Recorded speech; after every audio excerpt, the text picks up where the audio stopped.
and I've been 34 years in war countries. I'm booed for these things. But I think we have now to rethink what we want to do. And I hope the European Union will also come, because I'm pro-European Union, will come to realize that we have also to see how we seek peace and how we manage peace and how we create, again, a peaceful Europe. And Jeff might give us, for these things, some insight. Thank you very much. Great.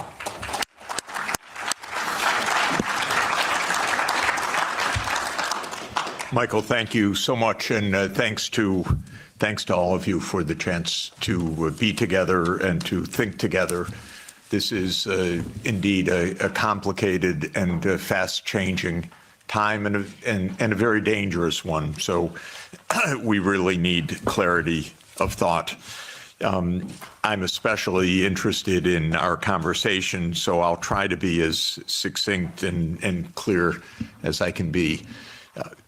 I've watched the events very close up in Eastern Europe, the former Soviet Union, Russia, very closely for the last 36 years.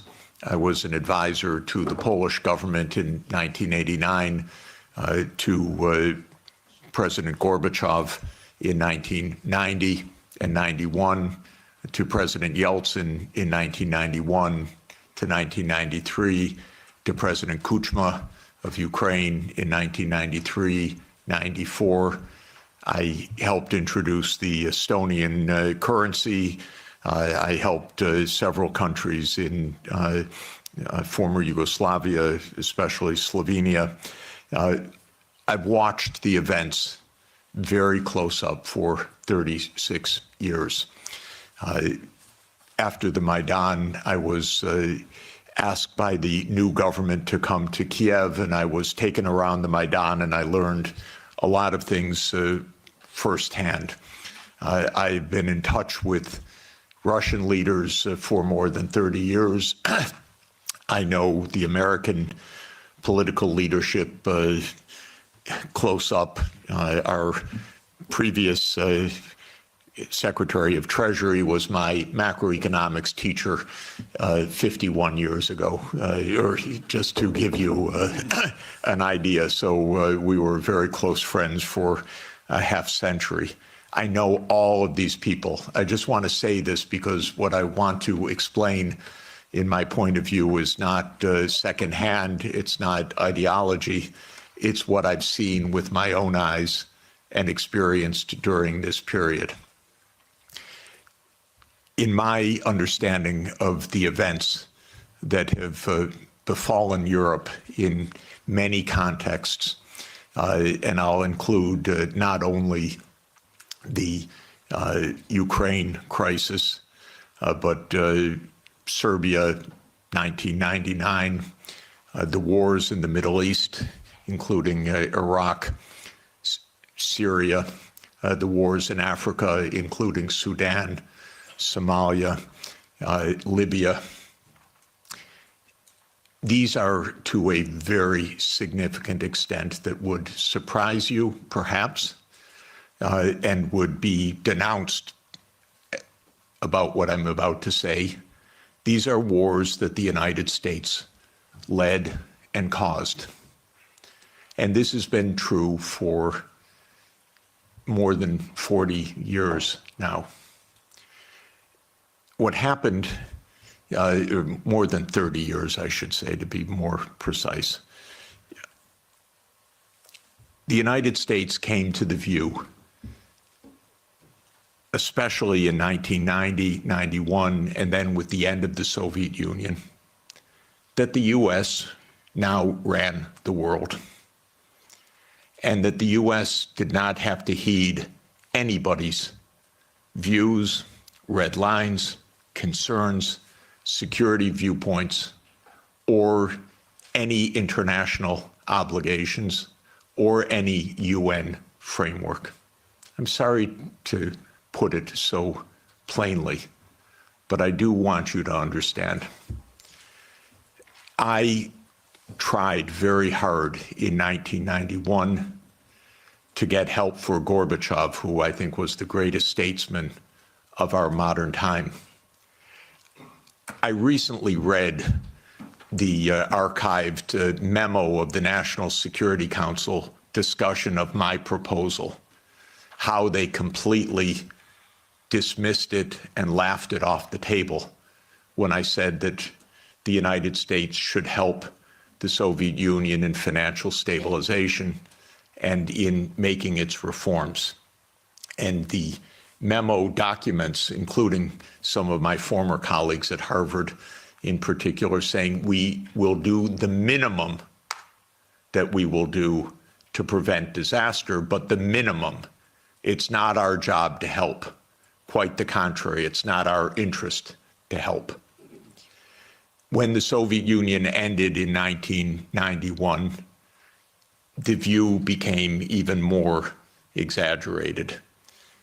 And I can name chapter and verse, but the view was we run the show. Cheney, Wolfowitz, and many other names that you will have come to know literally believed this is now a US world and we will do as we want. We will clean up from the former Soviet Union. We will take out any remaining allies. Countries like Iraq, Syria, and so forth will go. And we've been experiencing this foreign policy for now essentially 33 years. Europe has paid a heavy price for this because Europe has not had any foreign policy during this period that I can figure out. No voice, no unity, no clarity, no European interests, only American loyalty. There were moments where there were disagreements and very, I think, wonderful disagreements, especially in the last time of significance was 2003 in the Iraq War, when France and Germany said we don't support the United States going around the UN Security Council for this war. That war, by the way, was directly concocted by Netanyahu and his colleagues in the US Pentagon. I'm not saying that it was a link or mutuality. I'm saying it was a direct war. That was a war carried out for Israel. It was a war that Paul Wolfowitz and Douglas Feith coordinated with Netanyahu. And that was the last time that Europe had a voice.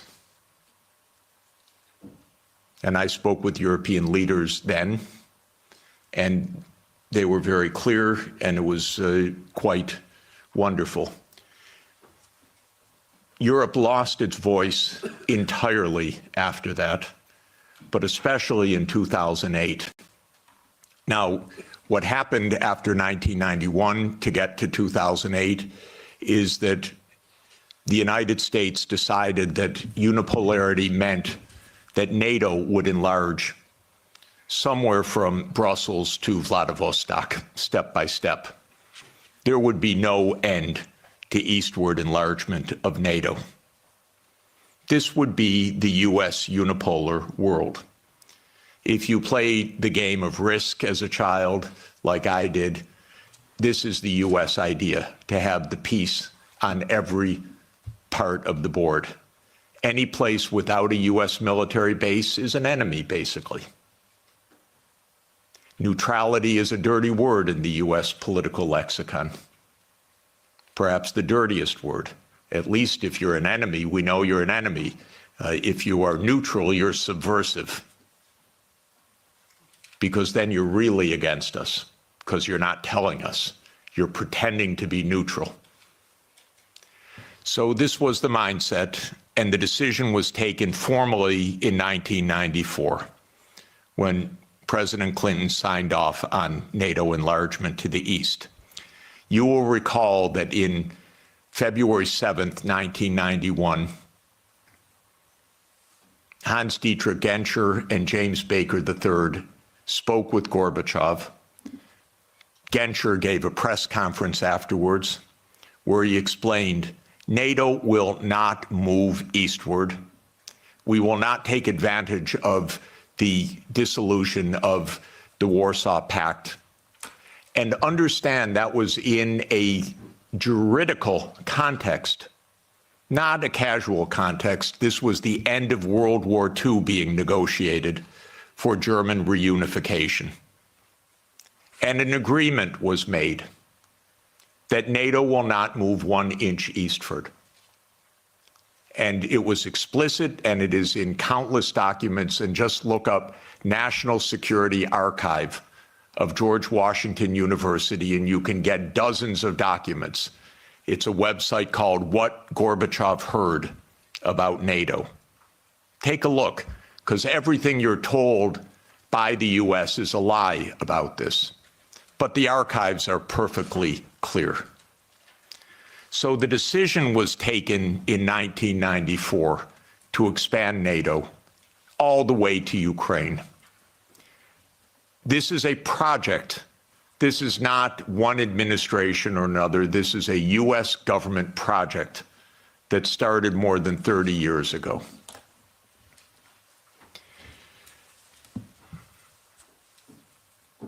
In 1997, Zbigniew Brzezinski wrote The Grand Chessboard. That is not just musings of Mr. Brzezinski. That is the presentation of the decisions of the United States government explained to the public, which is how these books work. And the book describes the eastward enlargement of Europe and of NATO as simultaneous events. And there's a good chapter in that book that says, what will Russia do as Europe and NATO expand eastward? And I knew Zbigniew Brzezinski personally. He was very nice to me. I was advising Poland. He was a big help. He was a very nice and smart man, and he got everything wrong. So in 1997, he wrote in detail why Russia could do nothing but accede to the eastward expansion of NATO and Europe. In fact, he says the eastward expansion of Europe, and not just Europe, but NATO. This was a plan, a project. And he explains how Russia will never align with China. Unthinkable. Russia will never align with Iran. Russia has no vocation other than the European vocation. So as Europe moves east, there's nothing Russia can do about it. So says yet another American strategist. Is it any question why we're in war all the time? Because one thing about America is we always know what our counterparts are going to do, and we always get it wrong. And one reason we always get it wrong is that in game theory that the American strategists play, you don't actually talk to the other side. You just know what the other side's strategy is. It's wonderful. It saves so much time. You don't need any diplomacy. So this project began, and we had a continuity of government for 30 years, until maybe yesterday, perhaps. 30 years of a project. Ukraine and Georgia were the keys to the project. Why? Because America learned everything it knows from the British. And so we are the wannabe British Empire.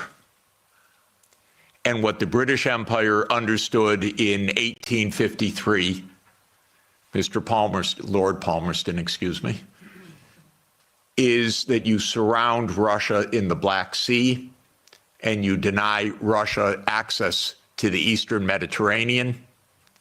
And all you're watching is an American project to do that in the 21st century. The idea was that there would be Ukraine, Romania, Bulgaria, Turkey, and Georgia as the Black Sea littoral that would deprive Russia of any international status by blocking the Black Sea and essentially by neutralizing Russia as more than a local power. Brzezinski's completely clear about this. And before Brzezinski, there was Mackinder. And who owns the island of the world owns the world. So this project goes back a long time. I think it goes back basically to Palmerston. And again, I've lived through every administration. I've known these presidents. I've known their teams. Nothing changed much from Clinton to Bush to Obama to Trump 1 to Biden. Maybe they got worse step by step. Biden was the worst in my view. Maybe also because he was not compos mentis for the last couple of years. And I say that seriously, not as a snarky remark. The American political system is a system of image. It's a system of media manipulation every day. It is a PR system. And so you could have a president that basically doesn't function and have that in power for 2 years and actually have that president run for re-election. And one damn thing is he had to stand on a stage for 90 minutes by himself. And that was the end of it. Had it not been that mistake, he would have gone on to have his candidacy, whether he was sleeping after 4 p.m. in the afternoon or not. So this is actually the reality. Everybody goes along with it. It's impolite to say anything that I'm saying because we don't speak the truth about almost anything in this world right now. So this project went on from the 1990s, bombing Belgrade 78 straight days in 1999 was part of this project. Splitting apart the country when borders are sacrosanct, aren't they indeed, except for Kosovo. That's fine, because borders are sacrosanct except when America changes them. Sudan was another related project. The South Sudan rebellion. Did that just happen because South Sudanese rebelled? Or can I give you the CIA playbook to please understand as grown-ups what this is about? Military events are costly. They require equipment, training, base camps, intelligence, finance. That comes from big powers. That doesn't come from local insurrections. South Sudan did not defeat North Sudan or Sudan in a tribal battle. It was a U.S. project. I would go often to Nairobi and meet U.S. military or senators or others with deep interests in Sudan's politics. This was part of the game of unipolarity. So the NATO enlargement, as you know, started in 1999 with Hungary, Poland, and the Czech Republic. And Russia was extremely unhappy about it. But these were countries still far from the border. And Russia protested, but of course to no avail. Then George Bush Jr. came in. When 9/11 occurred, President Putin pledged all support. And then the U.S. Decided in September 20th, 2001, that it would launch 7 wars in 5 years. And you can listen to General Wesley Clark online talk about that. He was NATO's supreme commander in 1999. He went to the Pentagon on September 20th, 2001. He was handed the paper explaining 7 wars. These, by the way, were Netanyahu's wars. The idea was partly to clean up old Soviet allies and partly to take out supporters of Hamas and Hezbollah. Because Netanyahu's idea was there will be one state, thank you, only one state. It will be Israel. Israel will control all of the territory. And anyone that objects, we will overthrow. Not we exactly, our friend, the United States. That's U.S. policy until this morning. We don't know whether it will change. Now, the only wrinkle is that maybe the U.S. will own Gaza instead of Israel owning Gaza. But the idea has been around at least for 25 years. It actually goes back to a document called Clean Break that Netanyahu and his American political team put together in 1996 to end the idea of the two-state solution. You can also find it online. So these are projects, these are long-term events. These aren't, is it Clinton, is it Bush, is it Obama? That's the boring way to look at American politics, as the day-to-day game, but that's not what American politics is. So the next round of NATO enlargement came in 2004 with 7 more countries. The 3 Baltic states, Romania, Bulgaria, Slovenia, and Slovakia. At this point, Russia was pretty damn upset. This was a complete violation of the post-war order agreed with German reunification. Essentially, it was a fundamental trick or defection of the U.S. from a cooperative arrangement, is what it amounted to, because they believe in unipolarity. So as everybody recalls, because we just had the Munich Security Conference last week in 2007, President Putin said, stop, enough, stop now. And of course, what that meant was in 2008, the United States jammed down Europe's throat enlargement of NATO to Ukraine and to Georgia. This is a long-term project. I listened to Mr. Saakashvili in New York in May of 2008, and I walked out, called Sonia, and said, this man's crazy. And a month later, a war broke out because the United States told this guy, we saved Georgia. And he stands at the Council on Foreign Relations, says, Georgia's in the center of Europe. Well, it ain't, ladies and gentlemen. It's not in the center of Europe. And the most recent events are not helpful for Georgia, for its safety, and your MPs going there, or MEPs going there, and European politicians. That gets Georgia destroyed. That doesn't save Georgia. That gets Georgia destroyed. Completely destroyed. In 2008, as everybody knows, our former CIA director, William Burns, sent a long message back to Condoleezza Rice. Niet means niet, about expansion. This we know from Julian Assange, because believe me, not one word is told to the American people about anything, or to you, or by any of your newspapers these days. So we have Julian Assange to thank, but we can read the memo in detail. As you know, Viktor Yanukovych was elected in 2010 on the platform of neutrality.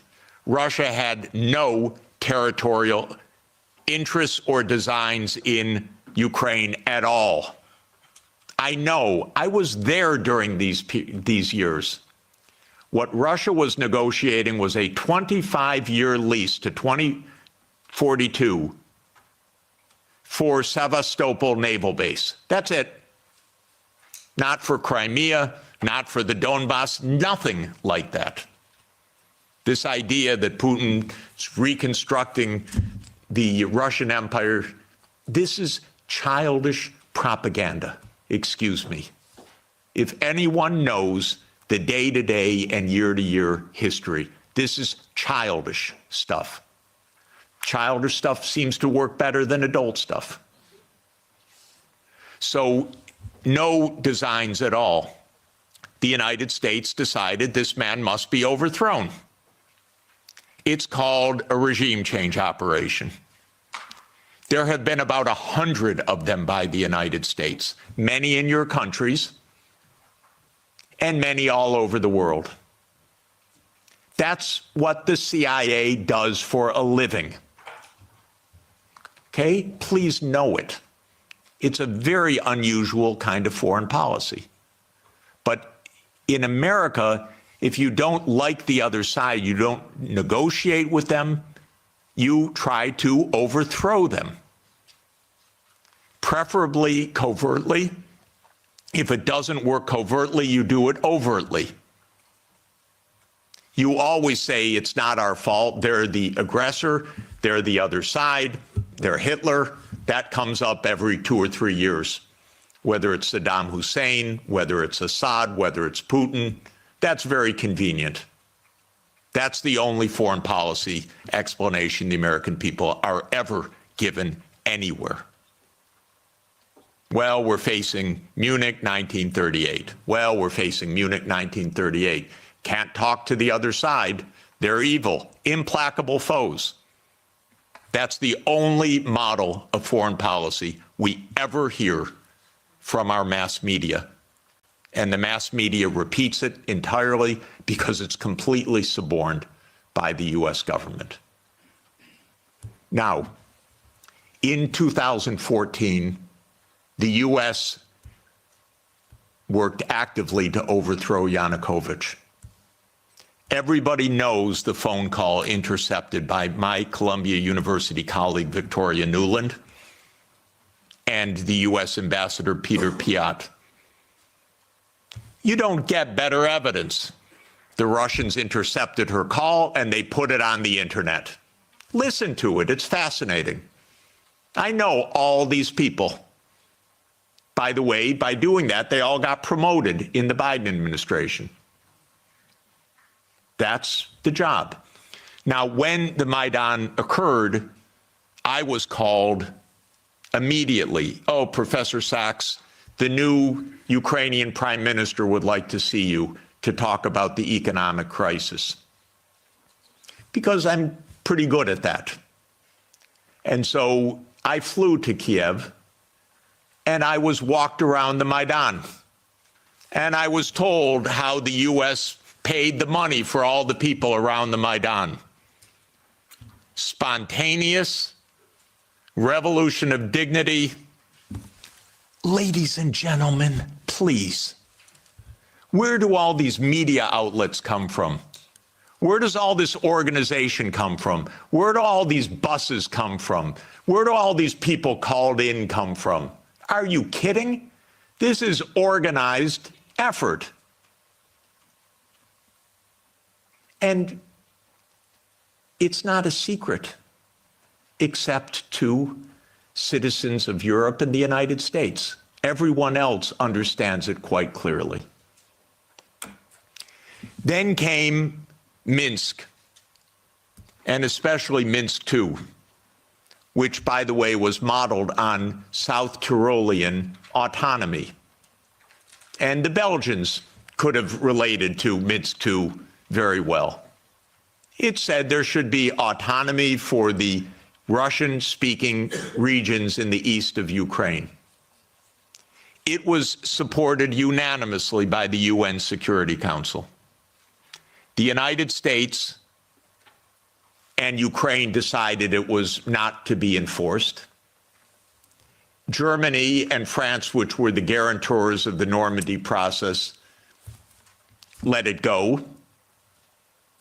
And it was absolutely another direct American unipolar action with Europe, as usual, playing completely useless subsidiary role, even though it was a guarantor of the agreement.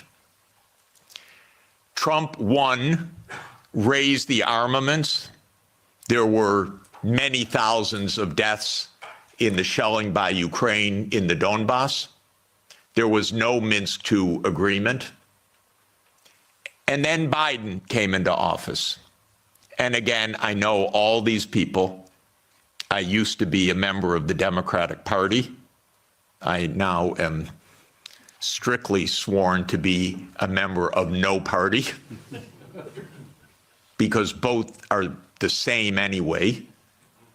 And because this is, the Democrats became complete warmongers over time, and there was not one voice about peace, just like most of your parliamentarians, the same way. So at the end of 1991,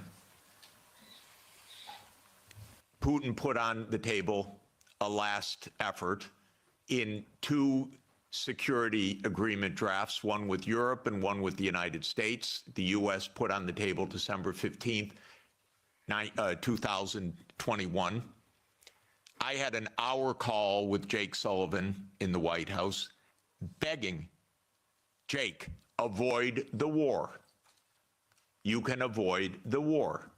All you have to do is say NATO will not enlarge to Ukraine.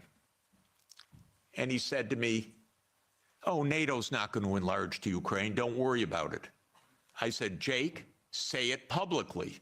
No, we can't say it publicly. Say, Jake, you're going to have a war over something that isn't even going to happen? He said, don't worry, Jeff, there will be no war. These are not very bright people. I'm telling you. If I can give you my honest view, they're not very bright people.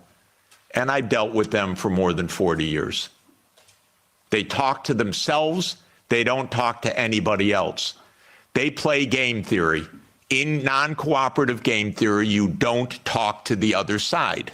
You just make your strategy. This is the essence of game theory.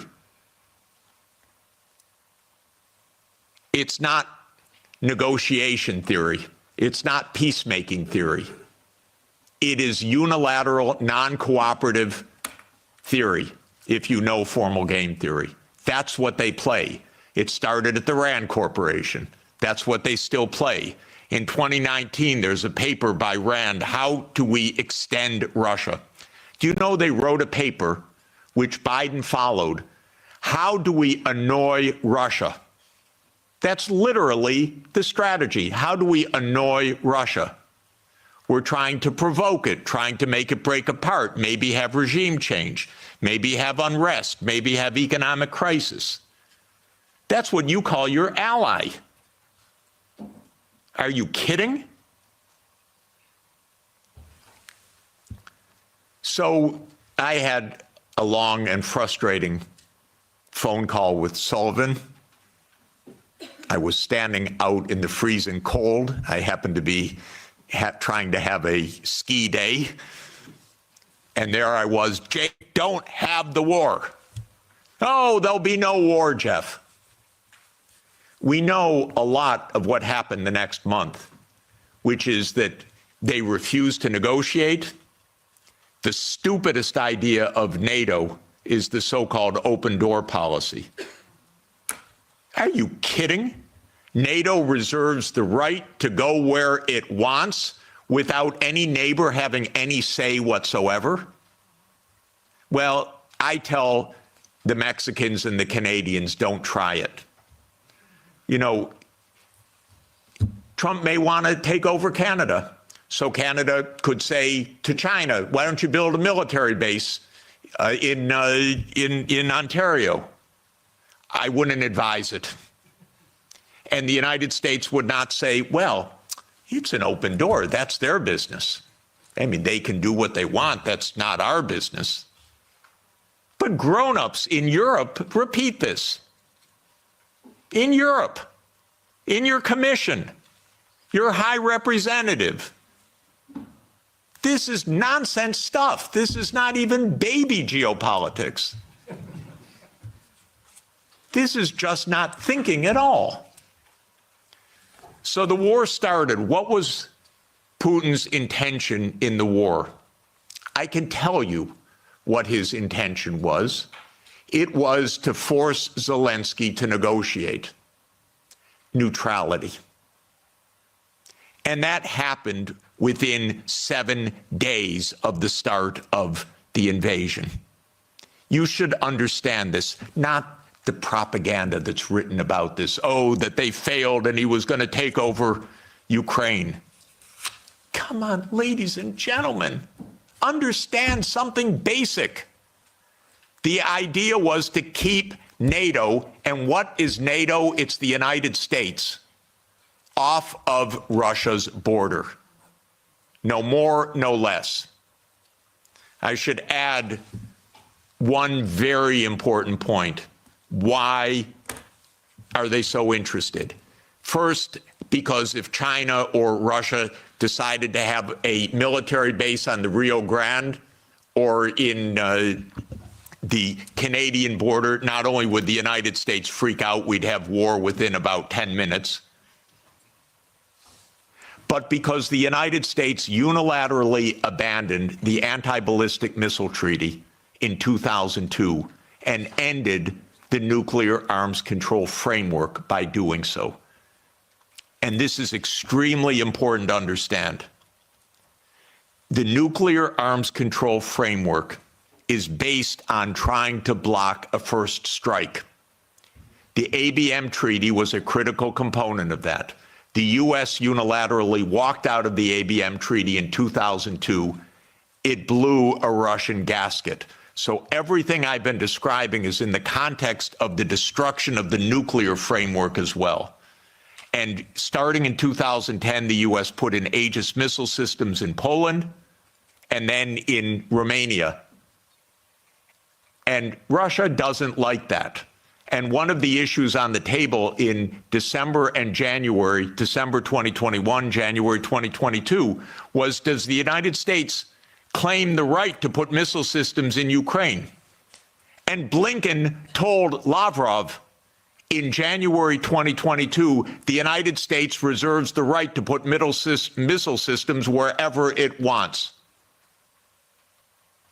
That's your putative ally.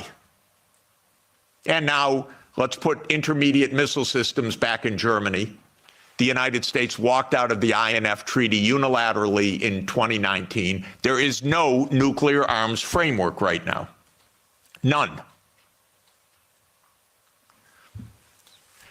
When Zelensky said in 7 days, let's negotiate, I know the details of this exquisitely because I've talked to all the parties in detail.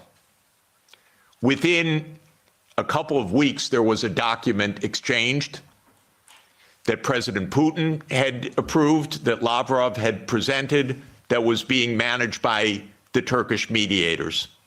I flew to Ankara to listen in detail to what the mediators were doing. Ukraine walked away unilaterally from a near agreement. Why? Because the United States told them to. Because the UK added icing to the cake by having Bojo go in early April to Ukraine and explain. And he has recently, and if your security is in the hands of Boris Johnson, God help us all. Keith Starmer turns out to be even worse. It's unimaginable, but it is true. Boris Johnson has explained, and you can look it up on the website, that what's at stake here is Western hegemony. Not Ukraine, Western hegemony. Michael and I met at the Vatican with a group in the spring of 2022, where we wrote a document explaining nothing good can come out of this war for Ukraine. Negotiate now, because anything that takes time will mean massive amounts of deaths, risk of nuclear escalation, and likely loss of the war. I want to change one word from what we wrote then. Nothing was wrong in that document. And since that document, since the U.S. talked the negotiators away from the table, about 1 million Ukrainians have died or been severely wounded. And the American senators, who are as nasty and cynical and corrupt as imaginable, say this is wonderful expenditure of our money because no Americans are dying. It's the pure proxy war. One of our senators nearby me, Blumenthal, says this out loud. Mitt Romney says this out loud. It's best money America can spend. No Americans are dying. It's unreal. Now, just to bring us up to yesterday, this failed. This project failed. The idea of the project was that Russia would fold its hand. The idea all along was Russia can't resist, as Zbigniew Brzezinski explained in 1997. The Americans thought we have the upper hand. We're going to win because we're going to bluff them. They're not really going to fight. They're not really going to mobilize. The nuclear option of cutting them out of SWIFT, that's going to do them in. The economic sanctions, that's going to do them in. The HIMARS, that's going to do them in. The ATACMS, the F-16s. Honestly, I've listened to this for 70 years. I've listened to it as semi-understanding, I'd say, for about 56 years. They speak nonsense every day. My country, my government. This is so familiar to me, completely familiar. I begged the Ukrainians, and I had a track record with the Ukrainians. I advised the Ukrainians. I'm not anti-Ukrainian, I'm pro-Ukrainian completely. I said, save your lives, save your sovereignty, save your territory, be neutral. Don't listen to the Americans. I repeated to them the famous adage of Henry Kissinger, that to be an enemy of the United States is dangerous, but to be a friend is fatal. Okay, so let me repeat that for Europe. To be an enemy of the United States is dangerous, but to be a friend is fatal. So let me now finalize a few words about Trump. Trump does not want the losing hand. This is why it is more likely than not this war will end, because Trump and President Putin will agree to end the war. If Europe does all its great warmongering, it doesn't matter. The war is ending. So get it out of your system. Please tell your colleagues. It's over. And it's over because Trump doesn't want to carry a loser. That's it. It's not some great morality. He doesn't want to carry a loser. This is a loser. The one that will be saved by the negotiations taking place right now is Ukraine. Second is Europe. Your stock market's rising in recent days by the horrible news of negotiations. I know this has been met with the sheer horror in these chambers, but this is the best news that you could get. Now, I encouraged, they don't listen to me, but I tried to reach out to some of the European leaders. Most don't want to hear anything from me at all. But I said, don't go to Kiev. Go to Moscow. Discuss with your counterparts. Are you kidding? You're Europe. You're 450 million people. You're a $20 trillion economy. You should be the main economic trading partner of Russia. Its natural links. By the way, if anyone would like to discuss how the U.S. blew up Nord Stream, I'd be happy to talk about that.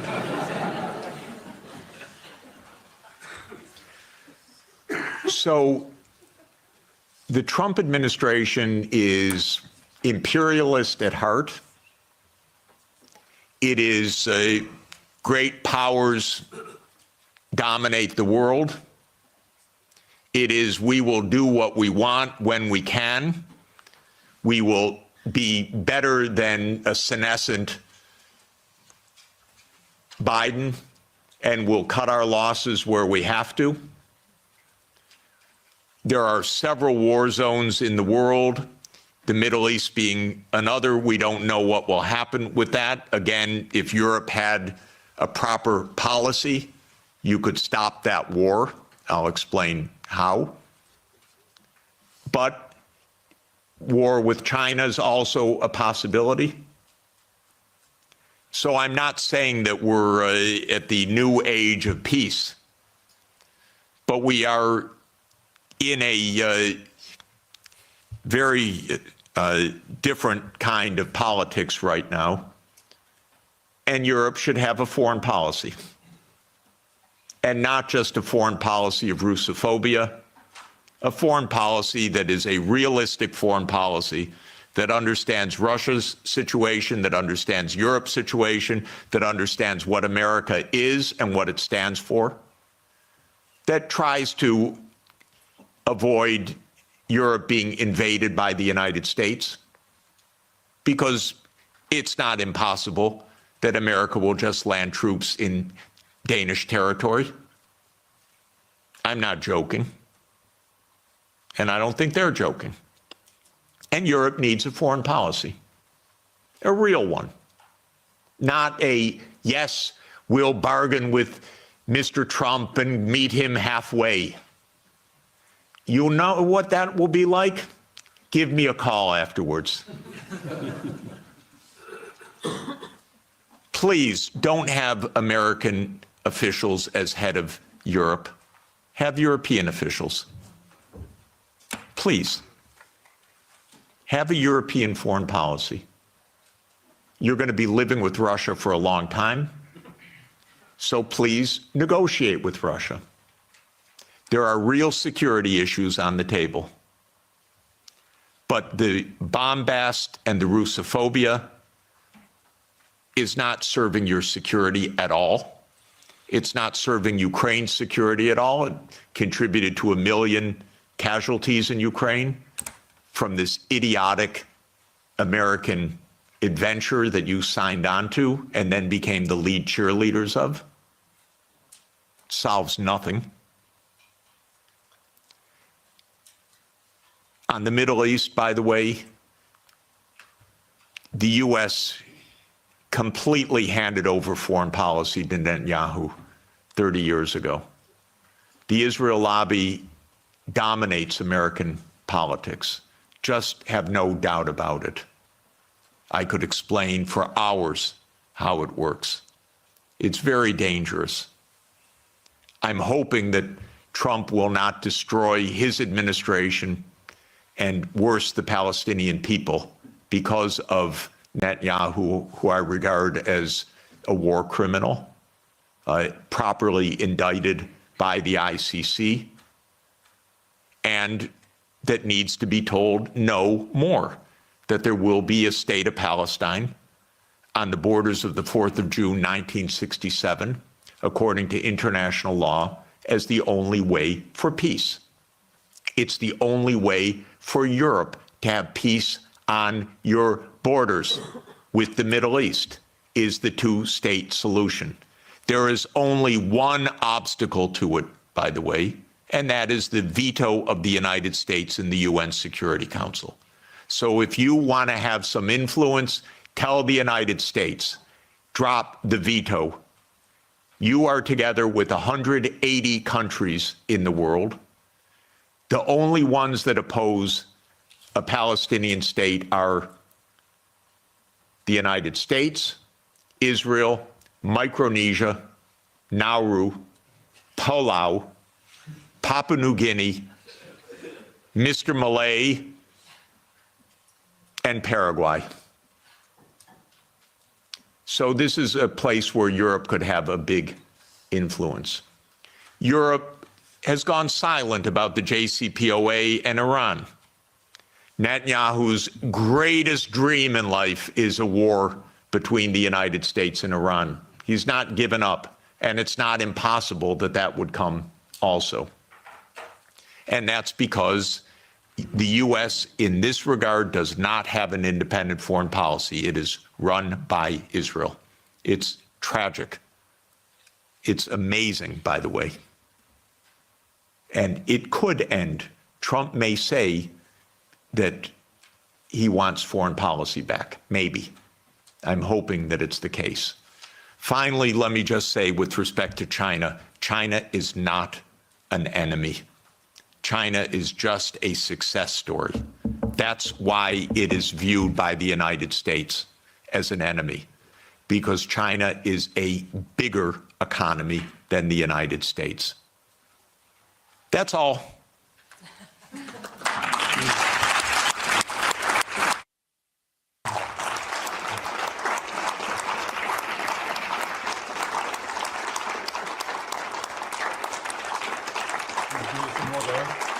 Thanks.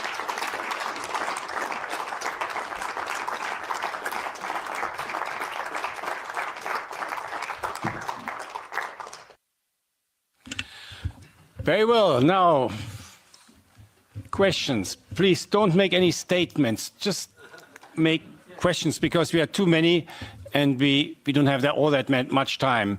So where do I start? I start with on the left side. I have a preference to the left. Yes, you know, you come on. Yeah, go ahead. Thank you, Jeffrey Sachs. From the Czech Republic, we are glad we have you here. We have a problem. We were cursed by a witch who told the EU, and the EU is mugged. So it won't be improved until 2029. But what we, the Central Europeans, should do in the meantime, especially if the Germans don't happen to vote for Sarah Wagenknecht enough, are we supposed to create some kind of neutrality for the Central Europe, or what would you suggest us to do?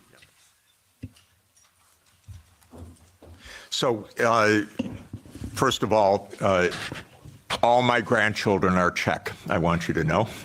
And Sonia is Czech-born and Czech citizen, so we're very proud. I'm the trailing spouse in this, but I'm a Czech wannabe.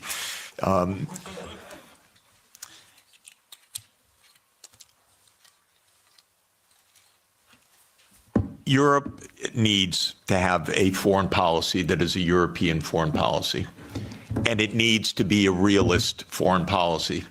Realist is not hate. Realist is actually trying to understand both sides and to negotiate. There are two kinds of realists, defensive realists and offensive realists. My dear friend John Mearsheimer, who is the offensive realist, we're very close friends and I love him, but I believe more than he does, you talk to the other side and you find a way to make an understanding. And so basically, Russia is not going to invade Europe. This is the fundamental point. It may get up to the Dnieper River. It's not going to invade Europe. But there are real issues. The main issue for Russia was the United States, because Russia, as a major power and the largest nuclear power in the world, was profoundly concerned about U.S. unipolarity from the beginning. Now that this is seemingly, possibly ending, Europe has to open negotiations directly with Russia as well, because the United States will quickly lose interest, and you're going to be living with Russia for the next thousands of years. Okay? So what do you want? You want to make sure that the Baltic states are secure. The best thing for the Baltic states is to stop their Russophobia. this is the most important thing. Estonia has about 25% Russian citizens, or Russian-speaking citizens, ethnic Russians. Latvia, the same. Don't provoke the neighbor. That's all. This is not hard. It really isn't hard. And again, I want to explain my point of view. I have helped these countries, the ones I'm talking about, trying to advise. I'm not their enemy. I'm not Putin's puppet. I'm not Putin's apologist. I worked in Estonia. They gave me, I think it's the second highest civilian honor that a president of Estonia can bestow on a non-national, because I designed their currency system for them in 1992. So I'm giving them advice. Do not stand there, Estonia, and say, we want to break up Russia. Are you kidding? Don't. This is not how to survive in this world. You survive with mutual respect, actually. You survive in negotiation. You survive in discussion. You don't outlaw the Russian language. Not a good idea when 25% of your population has a first language of Russian. It's not right, even if there weren't a giant on the border. It wouldn't be the right thing to do. You'd have it as an official language. You'd have a language of in lower school. You wouldn't antagonize the Russian Orthodox Church. So basically, we need to behave like grown-ups. And when I constantly say that they're acting like children, Sonia always says to me, that's unfair to children. Because this is worse than children. We have a 6-year-old granddaughter and a 3-year-old grandson, and they actually make up with their friends. And we don't tell them, go, just ridicule them tomorrow and every day. We say, go, give them a hug and go play. And they do. This is not hard. By the way, well, anyway, I won't belabor the point. Thank you. So, elect a new government. No, I shouldn't say that. All I should say is change policy. I don't want to have a political.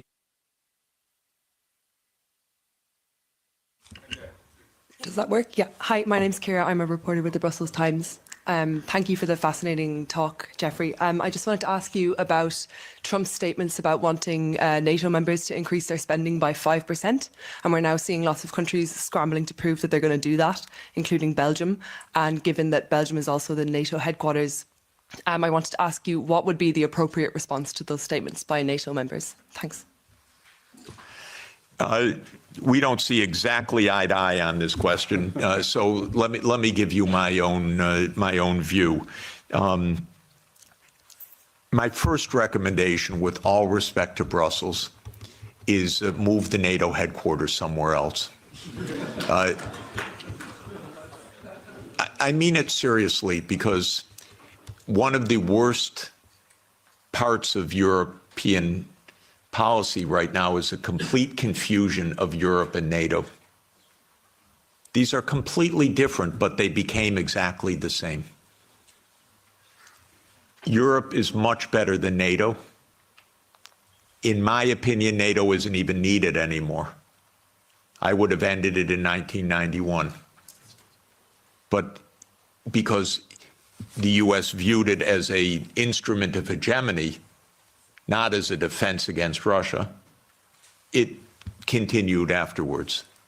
But the confusion of NATO and Europe is deadly, because expanding Europe meant expanding NATO, period. And these should have been completely different things. So this is the first point. My own view, again, with all respect to Michael, we only had a brief conversation about it, is that Europe basically should have its own foreign policy and its own military security, its own strategic autonomy, so-called, and it should. I'm in favor of that. I would disband NATO, and maybe Trump is going to do it anyway. Maybe Trump's going to invade Greenland. Who knows? Then you're really going to find out what NATO means. So I do think that Europe should invest in its security. 5% is outlandish, ridiculous, absurd, completely absurd. No one needs to spend anything like that amount. 2 to 3% of GDP, probably under the current circumstances. What I would do, by the way, is buy European production. Because actually, strangely, weirdly,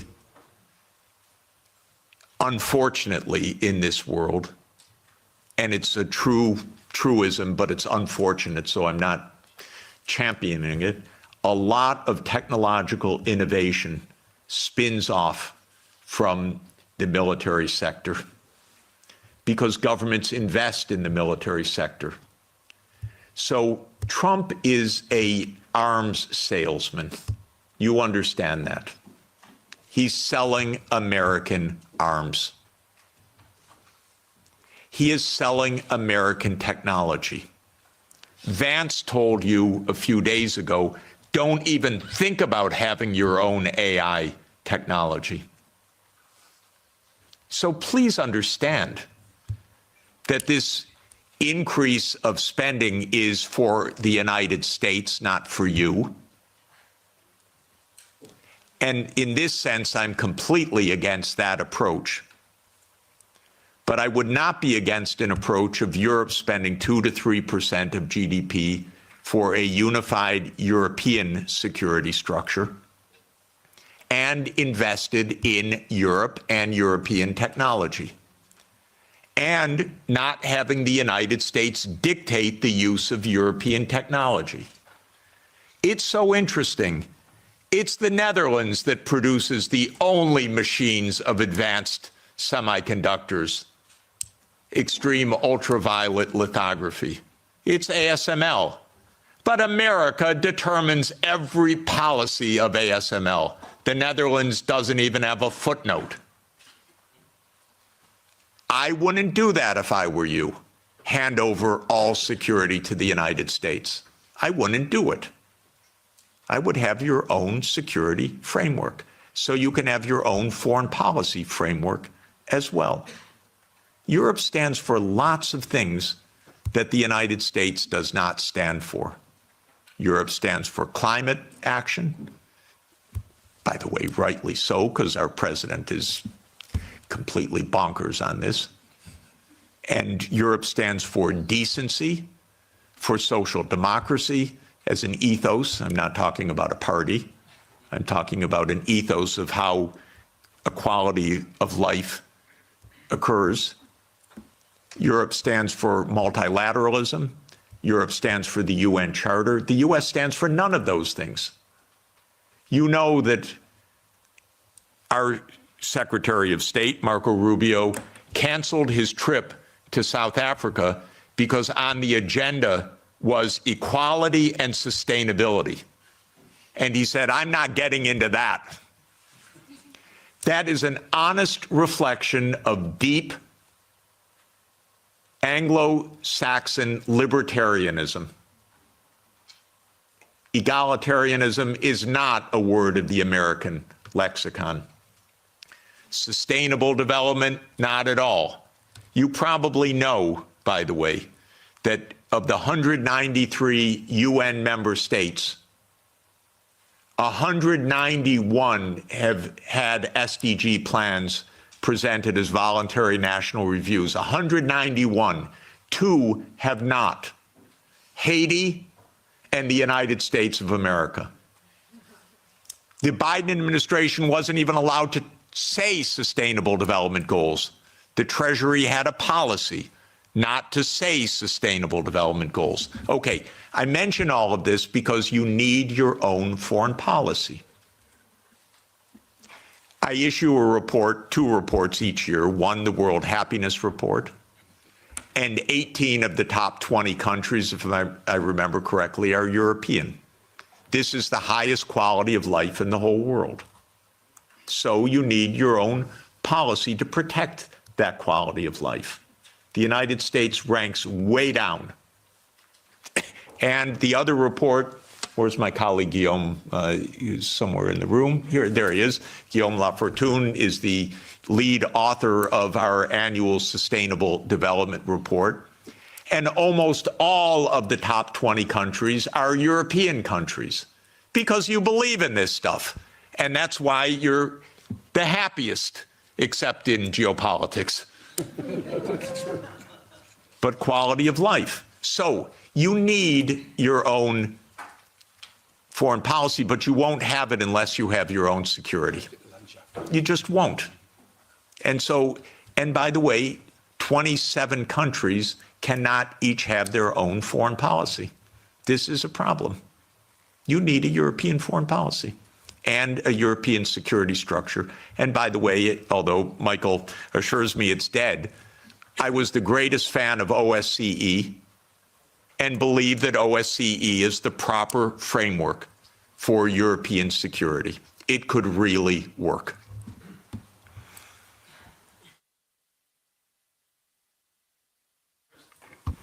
Thank you very much. Yeah, okay. Thank you, Professor. I'm from Slovakia, and my Prime Minister, Robert Fico, was almost shot dead because the opinions you had the similar with him. Yes, we are, as a Slovakia, Slovak government, of the few countries in the European Union, we are talking to Russians. 2 months ago, I was talking with Mr. Medvedev. In 2 weeks, I will be talking in Duma with Mr. Slutsky, who is the chairman of the Russian Foreign Affairs Committee in Moscow. Maybe my question is, what would you be your message to Russians in this moment? Because as I heard, they are on the victorious wave. They have no reason not to conquer the Donbass because that's their war aim. And what can Trump can offer to them to stop the war immediately? What would be the message for Russians from your side? Thank you very much. Lots of important things are now on offer and on the table, and I believe that the war will end quickly because of this, and this will be at least one blessing in a very, very difficult time. Exactly what the settlement will be, I think, is now only a question of the territorial issues, and that is whether it is the complete 4 oblasts, including all of Kherson and Zaporizhia, or whether it is on the contact line and how all of this will be negotiated. I'm not in the room of the negotiations, so I can't really say more, but the basis will be there will be territorial concessions, there will be neutrality, there will be security guarantees for Ukraine, for all parties. There will be, at least with the US, an end of the economic sanctions. But what counts, of course, is Europe and Russia. I think that there are, and maybe there will be a restoration of nuclear arms negotiations, which would be extraordinarily positive. I think that there are tremendously important issues for Europe to negotiate directly with Russia. And so I would urge President Costa and the leadership of Europe to open direct discussions with President Putin, because European security is on the table. I know the Russian leaders, many of them quite well. They are good negotiators, and you should negotiate with them, and you should negotiate well with them. I would ask them some questions. I would ask them, what are the security guarantees that can work so that this war ends permanently? What are the security guarantees for the Baltic states? What should be done? Part of the process of negotiation is actually to ask the other side about your concerns, not just to know what they know as you think is true, but actually to ask, we have a real problem, we have a real worry, what are the guarantees? Well, I want to know the answers also. By the way, I know Mr. Lavrov, Minister Lavrov, for 30 years. I regard him as a brilliant foreign minister. Talk with him, negotiate with him, get ideas, put ideas on the table, put counter ideas on the table. I don't think all of this can be settled by pure reason because of oneself. You settle wars by negotiating and understanding what are the real issues, and you don't call the other side a liar when they express their issues. You work out what the implications of that are for the mutual benefit of peace. So the most important thing is stop the yelling, stop the warmongering, and discuss with the Russian counterparts.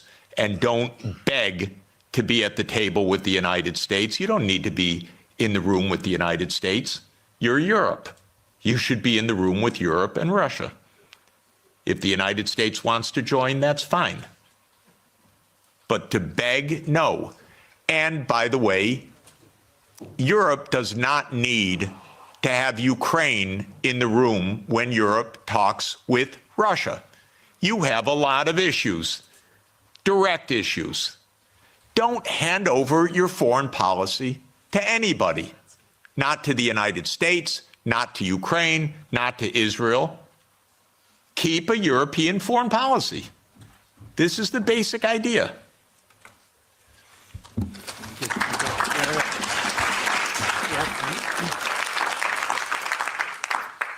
Hans Neuhoff from the Sovereignists political group in this parliament, Alternative for Germany as political party. First of all, let me thank you, Mr. Sachs, for being here and sharing your ideas with us, and be assured that many of your ideas and of your colleague John Mersheimer have well been received by political groups here and have been integrated into our agenda. I widely share your views, yet there's one question regarding the historical account that you gave where I would like to go in some detail. And this concerns the beginning of NATO expansion. You reported from the website What Gorbachev Heard that there are many quotations from Genscher, for example, that NATO will not move 1 inch eastwards. Now, the 2+4 treaty has been signed in September 1990, right, in Moscow. So at that point in time, the Warsaw Pact still existed. And countries like Poland, Hungary, and Czechia were not part of the negotiations for the 2 and 4 treaty. So the Warsaw Pact actually dissolved in July 1991, and the Soviet Union dissolved in December 1991. So nobody who was present in the negotiations could speak for Poland, could speak for Hungary, could speak for Slovakia, that they would not try to become member of NATO once the overall situation has changed. So the counter-argument, which we have to counter, is that it was on the will of these countries, of Poland, of Hungary, of Slovakia, that they wanted to join NATO because of the very history they had with the Soviet Union. And of course, Russia was still perceived in a way as a follower of the Soviet Union. So how do you counter that argument?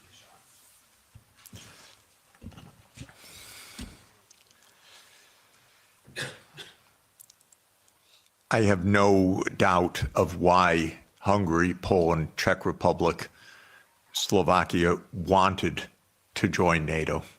The question is, what is the U.S. doing to make peace?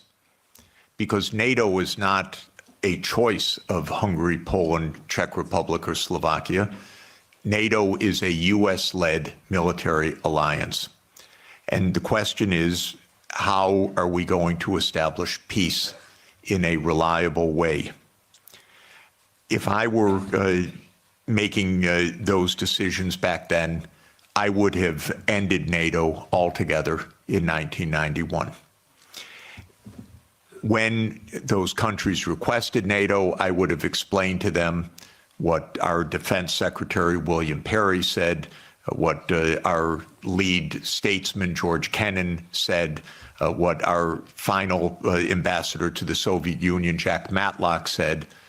They said, well, we understand your feelings, but it's not a good idea because it could provoke a new Cold War with Russia. So that's how I would have answered it. When those countries joined in the first wave, I don't think it was that consequential, in fact, except that it was part of a bigger project. And the project was spelled out already in 1994. There's a very good book by Jonathan Haslam, Harvard University Press, called Hubris, which gives a detailed historical documentation of step-by-step what happened. And it's really worth reading. So this is now, but the point I would really make is that Ukraine and Georgia were too far. This is right up against Russia. This is in the context of the complete destabilization of the nuclear framework. This is in the context of the U.S. putting in missile systems on Russia's borders. If you listen to President Putin over the years, probably the main thing, if you listen carefully, that he's concerned about is missiles 7 minutes from Moscow, is a decapitation strike. And this is very real. The U.S. not only would freak out, but did freak out when this happened in the Western Hemisphere. So it's the Cuban Missile Crisis in reverse. And fortunately, Nikita Khrushchev did not stand up and say, open door policy of the Warsaw Pact. We can go wherever we want. Cuba's asked us, it's none of America's business. What Khrushchev said is, war, my God, we don't want war. We end this crisis. We both pull back. That's what Khrushchev and Kennedy decided in the end. So this is the real consequential. Russia even swallowed with a lot of pain the Baltic states, Romania, Bulgaria, Slovakia, and Slovenia. It is Ukraine and Georgia. And it's because of geography. It's because of Lord Palmerston. It's because of the First Crimean War. It's because of the missile systems that this is the essence of why there was this war.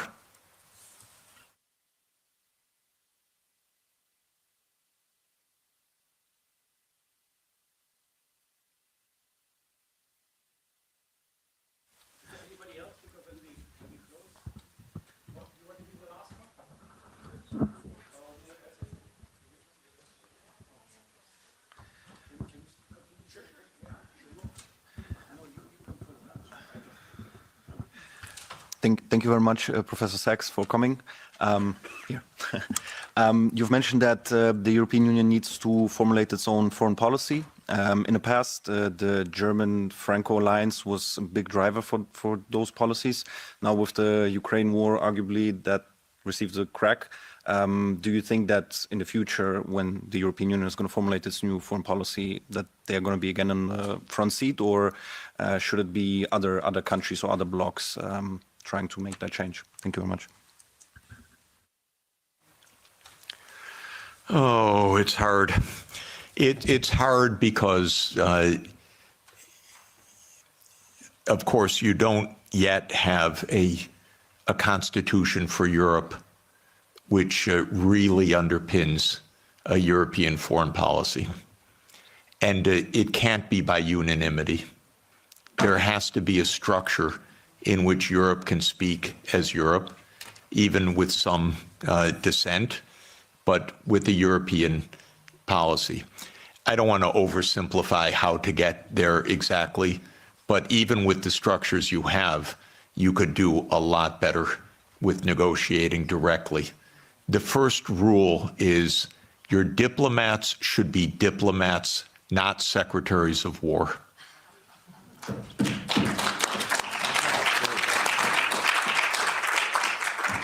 Honestly, that would go halfway, at least, to where you want to go. A diplomat is a very special kind of talent. A diplomat is trained to sit together with the other side and to listen, to shake hands, to smile, and to be pleasant. It's very hard. It's a skill. It's training. It's a profession. It's not a game. You need that kind of diplomacy. I'm sorry, we are not hearing anything like that. I'll just make a couple complaints. First, Europe is not NATO, as I said. I thought Stoltenberg was the worst, but I was wrong. It just keeps getting worse. Could someone in NATO stop talking, for God's sake, about more war? And could NATO stop speaking for Europe, and Europe stop thinking it's NATO? This is the first absolute point. Second, I'm sorry, but your high representative vice presidents need to become diplomats. Diplomacy means going to Moscow, inviting your Russian counterpart here, discussing. This doesn't happen till now. So this is really my point. Now, I believe that Europe should become more integrated and more unified in the years ahead. I'm a strong believer in subsidiarity. So we were discussing, I don't think housing policy is really Europe's main issue. I think this can be handled at the local level or at the national level. I don't see it as a European issue, but I don't see foreign policy as being a 27 country issue. I see it being as a European issue. And I see security being at a European level.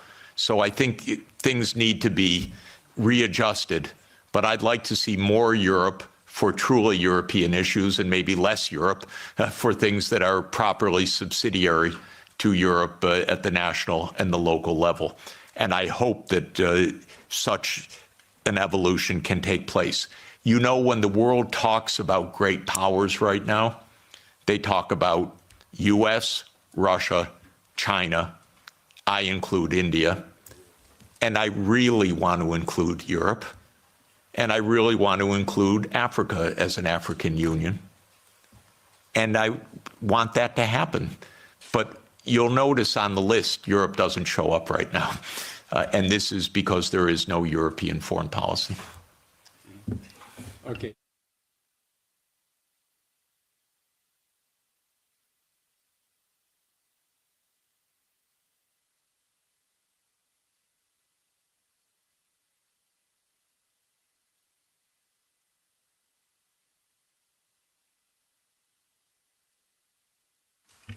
Thank you very much, and thank you very much, Professor, for this very courageous speech, very clear speech also that you made. I'm an MEP from Luxembourg.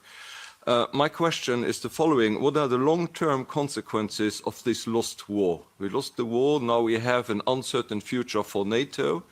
We have also clearly, and you refer to it, the marginalization of Europe.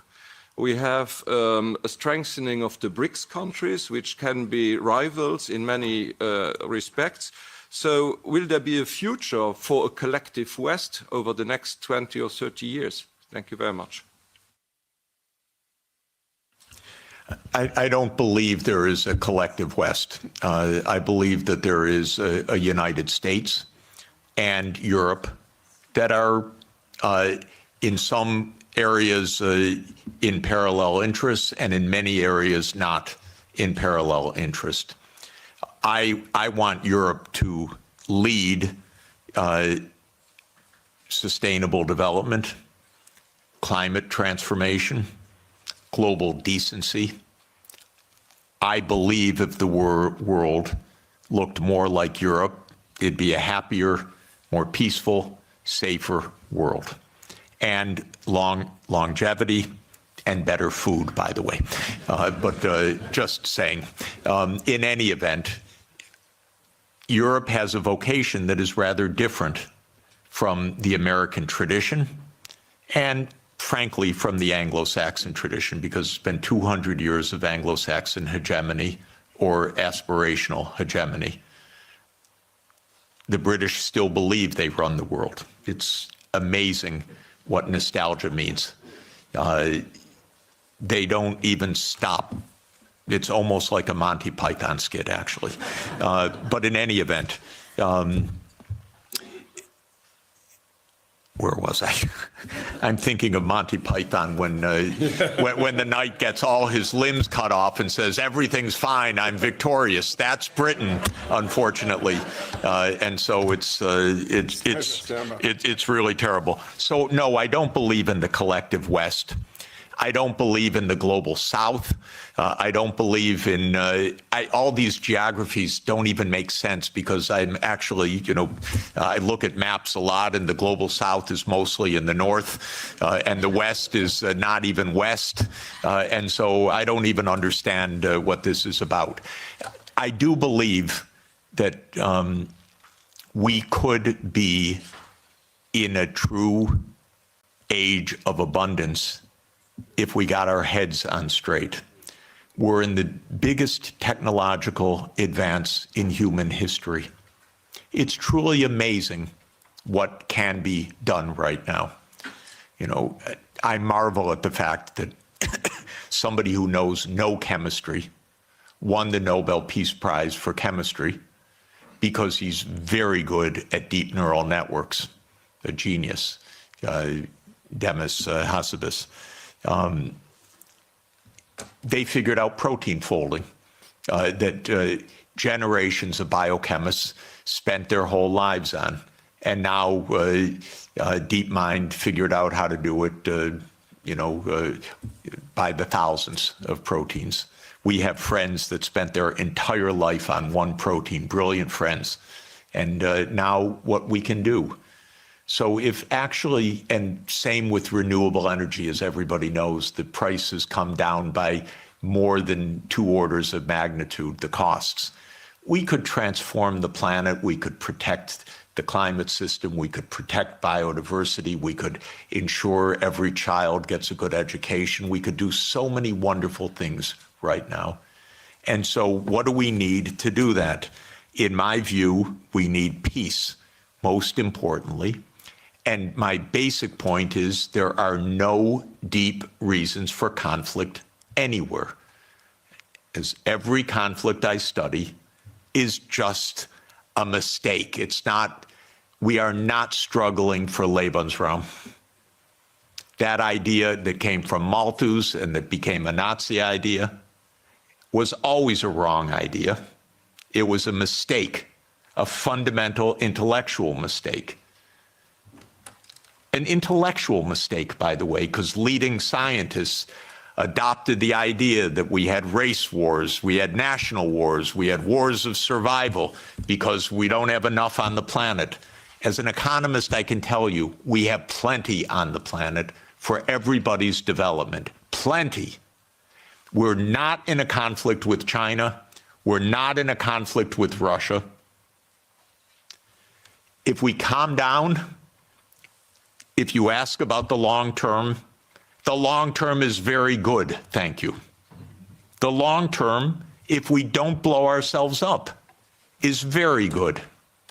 And so this is what we should aim for, a positive shared vision under international law. because of our technology, things operate at a regional scale now.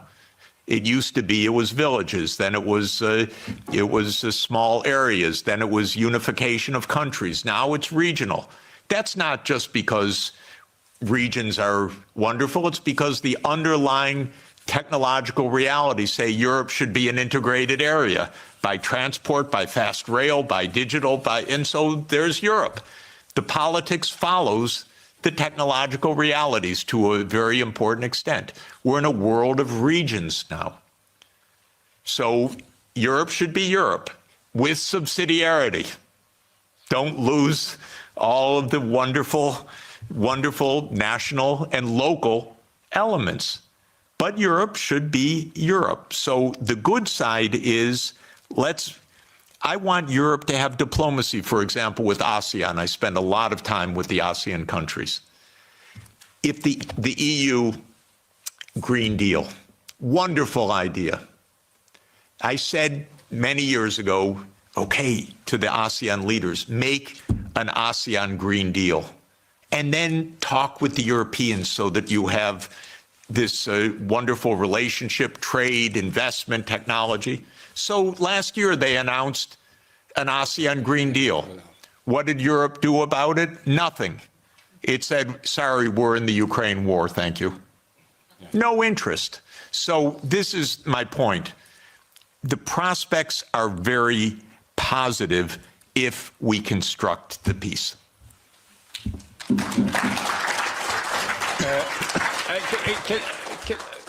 Because we have to go, I get all the time messages that I should here leave the room. Short. So something very short? Yeah. It's quite short, sorry. Yeah. Thank you a lot for the lecture. I wanted to ask, do you think way out of the conflict is some sort of style of Finlandization? And then also, do you think is that the way you would have liked to see, for example, Finland and Sweden's NATO process that do you think that a way out of the conflict is some kind of style of Finlandization? And then, is that what you would have? Is that what you would have liked to see in Sweden and Finland's foreign policy, as an example? Is that instead of them becoming members of NATO, is that the way that you would have liked to see these countries handle their foreign policy? And do you think that these countries that border Russia should just kind of succumb to their fate? That okay, we can't provoke Russia. This is the way we have to live. And then, very good. Excellent question. And let me just report one part about Finlandization. Finlandization landed Finland #1 in the World Happiness Report year after year. Rich, successful, happy, and secure. That's pre-NATO. So Finlandization was a wonderful thing. #1 in the world. When Sweden and Finland and Austria were neutral. Bravo, smart. When Ukraine was neutral, smart. If you have two superpowers, keep them apart a little bit. You don't have to be right with your nose up against each other, especially if one of them, the US, is pushing its nose into the other one. And so Finlandization, to my mind, has a very positive connotation. So does Austrianization. Austria, 1955, signed its neutrality. The Soviet army left. And Austria is a wonderful place, by the way. Absolutely wonderful. And so this is basic how to avoid conflict. If the United States had any sense at all, it would have left these countries as a neutral space in between the US military and Russia. But that's where the US lost it. Okay. Thank you very much. Let me. I just want to end with an appeal. I think we both agree that we will have the war will end within a month or two. That means the fighting will end. It doesn't mean that we will have peace in Europe. The peace in Europe, that has to be done by us, by Europeans, not by a president from the United States. We have to create this peace, and that is Europe, which includes, of course, Belarus, Russia, and all these other countries. So we have to do something. And we are here at Parliament. As parliamentarians, we represent people. We are the only legitimate, democratically legitimate institution in the European Union. Maybe we should have become all a little bit more proactive in trying to move this peace process forwards across party lines. I think, I don't know how many parties here really are, but that we can talk to each other without saying, you're from this party, you're from this party. I think we really have to concentrate. If here we could not take more initiative from the Parliament vis-à-vis the Commission and saying, we are presenting the people, not you. We are presenting the people, and these people in Europe want peace, and that's what we should go. So maybe this is the beginning of one. We will make every month, I will organize with my colleagues the same thing here about different topics, which were all around it. And we hope that this one we get a discussion that is different what we have in the plenum, where we basically don't have a discussion, but that we have a discussion and also across the party, and invite also people from other political parties. We don't bite anybody. Let's discuss it. In the end, we all want the same peace for the next generation. And I have plenty of children and grandchildren, you too, and that's what we need. Okay, thank you very much, Professor Sachs.